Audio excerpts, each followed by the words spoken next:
사랑하고 축복합니다. 9월 11일 토요일입니다. 오늘 하루도 주님 주신 기쁨과 감사 안에 평강을 누리시는 하루가 되시기를 주님의 이름으로 축복합니다. 오늘 말씀은 종에서 해방되어 다시 종이 되십시오 라는 제목으로 함께 말씀을 나누고자 합니다. 갈라디아서 5장 1절에서 15절까지의 말씀, 오늘 본문입니다. 그리스도께서 우리를 자유롭게 하려고 자유를 주셨으니 그러므로 굳건하게 서서 다시는 종의 멍에를 매지 말라. 보라, 나 바울은 너희에게 말하노니 너희가 만일 할례를 받으면 그리스도께서 너희에게 아무 유익이 없으리라. 내가 할례를 받는 각 사람에게 다시 증언하노니 그는 율법 전체를 행할 의무를 가진 자라. 율법 안에서 의롭다함을 얻으려 하는 너희는 그리스도에게서 끊어지고 은혜에서 떨어진 자로다. 우리가 성령으로 믿음을 따라 의의 소망을 기다리노니 그리스도 예수 안에서는 할례나 무할례나 효력이 없으되 사랑으로서 역사하는 믿음뿐이니라. 너희가 다름질을 잘 하더니 누가 너희를 막아 진리를 순종하지 못하게 하더냐. 그 권면은 너희를 부르신 이에게서 난 것이 아니니라. 적은 누룩이 온 덩이에 퍼지느니라. 나는 너희가 아무 다른 마음을 품지 아니할 줄을 주 안에서 확신하노라. 그러나 너희를 요동하게 하는 자는 누구든지 심판을 받으리라. 형제들아, 내가 지금까지 할례를 전한다면 어찌하여 지금까지 박해를 받으리요. 그리하였으면 십자가의 걸림돌이 제거되었으리니 너희를 어지럽게 하는 자들은 스스로 베어버리기를 원하노라. 형제들아, 너희가 자유를 위하여 부르심을 입었으나 그러나 그 자유로 육체의 기회를 삼지 말고 오직 사랑으로 서로 종노릇하라. 온 율법은 내 이웃 사랑하기를 내 자신같이 하라 하신 한 말씀에서 이루어졌나니 만일 서로 물고 먹으면 피차 멸망할까 조심하라. 아멘. 오늘 말씀, 종에서 해방되어 다시 종이 되십시오 라는 제목입니다. 과거의 2차 세계대전 때에 독일 나치가 유대인들에 대해서 끔찍한 자행을 하였습니다.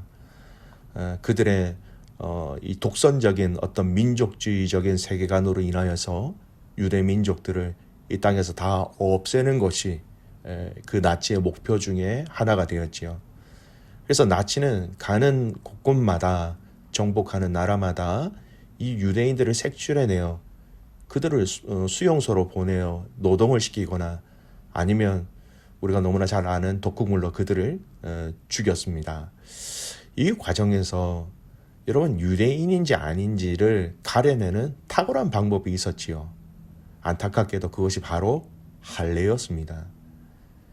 율법에 따라서 난지 8일 만에 할례를 행하는 그 유대인의 관습으로 인하여서 이 사람이 유대인인지 아닌지 밝혀내는 것, 할례를 통하여 하였죠. 특별히 나치는 학교에 가서 남자아이들의 옷을 아랫도리를 벗겨서 할례를 받은 것을 알게 되면 그 모든 가족들을 유대인으로 포함시켜 수용소로 보냈던 것입니다. 유대인들에게는 예수님이 메시아가 아니었기 때문에 그들은 그때에도 지금도 이 할례를 행하고 있는 것입니다. 왜냐하면 율법으로 구원을 받는 시대이기 때문입니다. 그들에게는. 드디어 이제 사도 바울은 갈라디아 교회 가족들에게 이 할례의 문제를 제기하고 있습니다.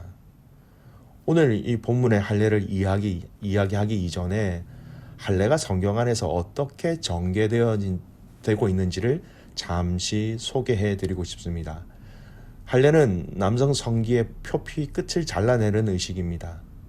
할례는 하나님의 명령으로 이스라엘에게서부터 시작되었지요.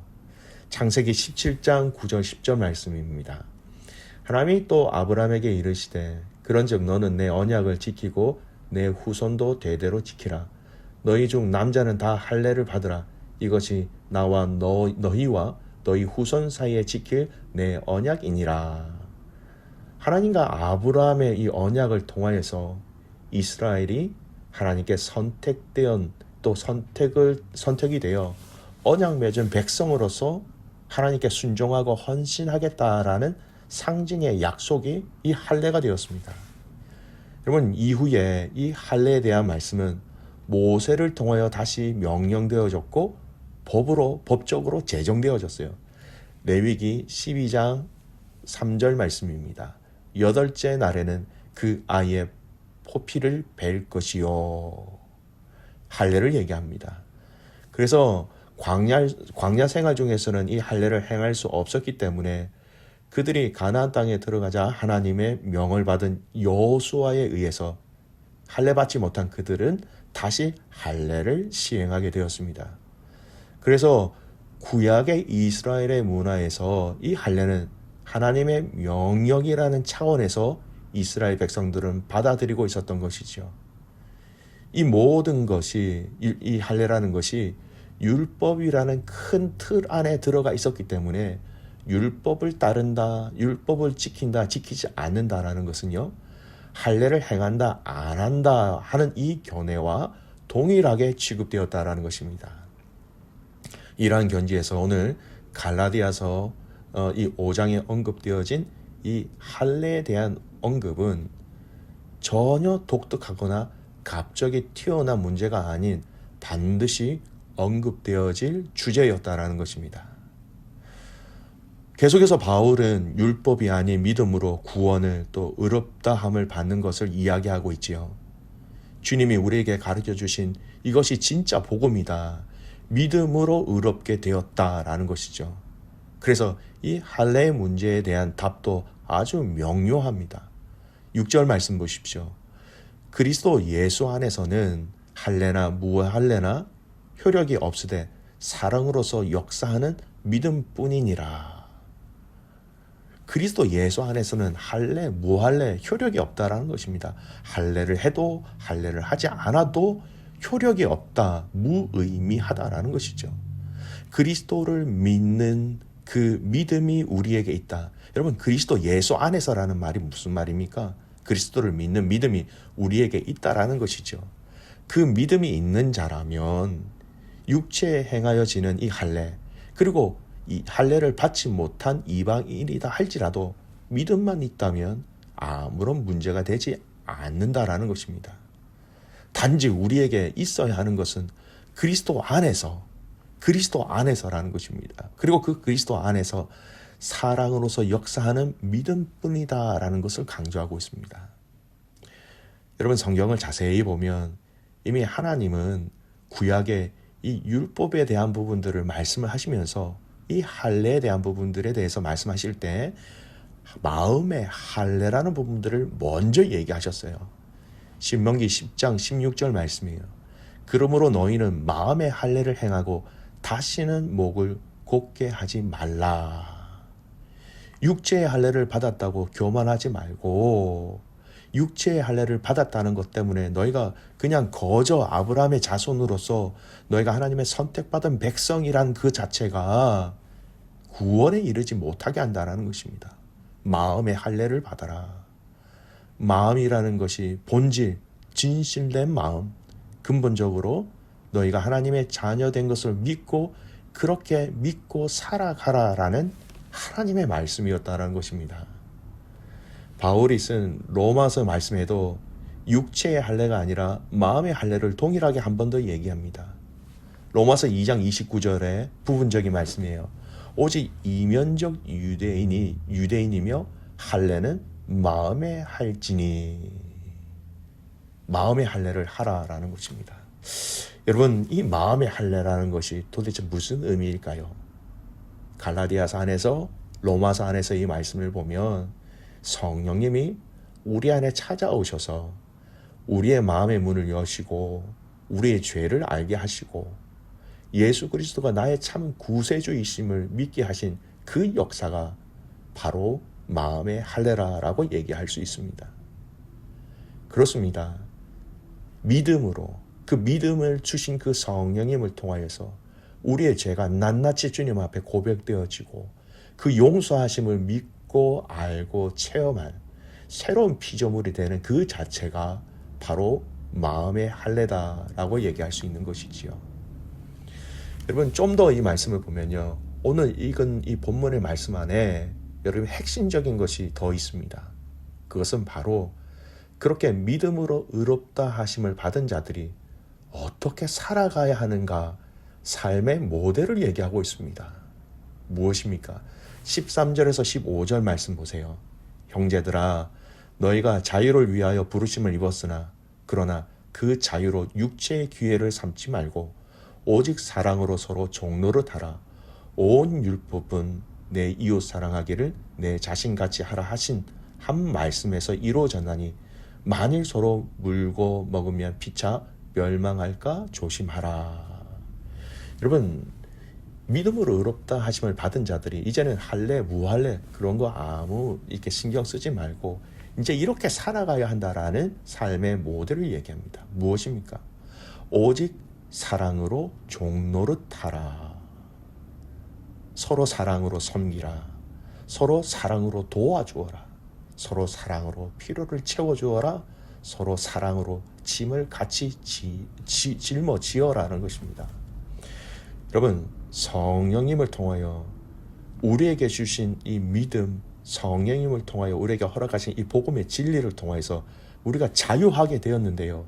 오늘 이 말씀은 다시 종노릇하라고 얘기하십니다. 굉장히 역설적인 의미이지요. 근데 굉장히 중요한 복음의 핵심적인 비밀을 포함하고 있는 내용입니다. 종이 되지 말고 하고서 다시 종이 되어라고 얘기합니다. 그런데 앞에 언급되어진 종과 뒤에 언급되어진 이 종의 개념은 너무나도 다릅니다. 사랑으로 서로 종노릇하라라는 이 사랑의 종은요, 자유자로서 마음에서 우러나 자발적으로 행하는 행동입니다. 예수님이 친히 제자들을 사랑하셔서 제자들의 발을 씻겨 주신 것처럼 우리도 스스로 그 예수 그리스도의 그 종되심의 삶을 우리가 감사함으로 너무 사랑함으로 닮아감으로 그 종이 되어서 다른 사람들의 발을 씻겨주는 사랑의 종이 되어라 라고 말씀하시는 겁니다. 여러분 처음에 말씀드렸던 종이란 것과 후자에 말씀드렸던 종은 차원이 다른 것이죠. 그래서 13절 말씀에 보면 형제들아 너희가 자유를 위하여 부르심을 입었으나 라고 얘기합니다. 자유를 위하여서 부르심을 입었다라는 이것은요, 서로 사랑으로 섬기기 위하여서 부르심을 받았다는 말로 또한 해석할 수 있습니다. 우리의 자유는 자발적으로 사랑으로 종노릇하는 자유입니다. 예수 그리스도의 사랑으로 인하여서 묶여있는 자들을 자유케 하는 섬김, 예수 그리스도의 사랑으로 아픈 자들을 치유하는 사랑의 섬김, 사랑으로 죄 가운데 있는 자들을 그들을 자유하도록 우리의 섬김을 통하여 하나님은 그 역할을 감당하도록 우리를 불러주신 것입니다. 그 놀라운 구원의 은혜가 저와 여러분에게 있습니다. 그 믿음이 우리에게 있습니다. 여러분 오늘 이 하루 사랑으로 종노릇하는 이 사명을 다시 한 번 더 묵상하시면서 끝까지 이 사명과 이 역할을 감당해 나가는 저와 여러분이 되시기를 주님의 이름으로 축복합니다. 아멘. 기도하겠습니다. 하나님 아버지, 주말 아침입니다. 하나님, 지난 한 주간도 우리를 지키시고 인도하여 주시고 보호하여 주셔서 참 감사를 드립니다. 오늘 갈라디아서의 이 말씀을 묵상하면서 하나님, 우리를 부르신 그 부르심의 사명이 무엇인지를 알게 하여 주셔서 참 감사를 드립니다. 죄의 종에서 우리를 풀어주시고 율법의 종에서 우리를 풀어주시고 그 사랑으로 우리를 품어주시고 안아주셔서 감사를 드립니다. 이제 그 사랑을 입은 자들, 그 부르심을 입은 자들은 그 사랑 때문에 스스로 종의 역할을, 종의 사명을 감당하는 우리 모든 가족들이 되게 하여 주시옵소서. 하나님, 스스로 종이 된 자들의 삶에 기쁨이 넘쳐나게 하시고 감사가 넘쳐나게 하시고 사명감이 넘쳐나게 하시고 또 우리의 섬길 대상들을 잘 살피고 또 잘 알 수 있도록 성령님 지혜로 임하여 주시옵소서. 그래서 하나님 서로 사랑으로 종로로 담으로 부부가 세워지고 가정이 세워지고 셀이 세워지고 교회가 세워지고 이 땅이 다시 한 번 더 주님의 은혜 가운데 세워질 수 있도록 하늘의 복으로 임하여 주시옵소서. 하나님 아버지, 내일 드려질 예배를 위해서 기도합니다. 예배 가운데 하나님 함께 하셔서 주님의 위로와 주님의 사랑이 우리 안에 가득 채워지는 시간 되게 하시고 마음껏 하나님께 찬양하게 하시고 마음껏 하나님을 향한 우리의 사랑을 올려드리는 그 예배가 되게 하여 주시옵소서. 우리의 자녀들을 주님 손에 올려드립니다. 주님, 그 아이들의 마음 가운데 믿음이, 복음이 새겨지게 하시고 새겨진 그 복음과 믿음을 통하여서 이 땅을 호령하며 살아가는 승리하는 아이들 되게 하옵소서. 코로나로 인하여서 연약하고 또 힘들어하고 지쳐있는 귀한 가족들에게 하늘의 위로를 다하시고 코로나 블루가 우리 믿음의 가족들을 어렵게 하는 것이 아니라 주님 주신 하늘의 기쁨이 우리의 마음과 생각을 채워 주시옵소서. 그렇게 행하신 하나님을 신뢰하며 살아서 역사하시는 예수 그리스도의 이름으로 감사하며 기도드리옵나이다. 아멘.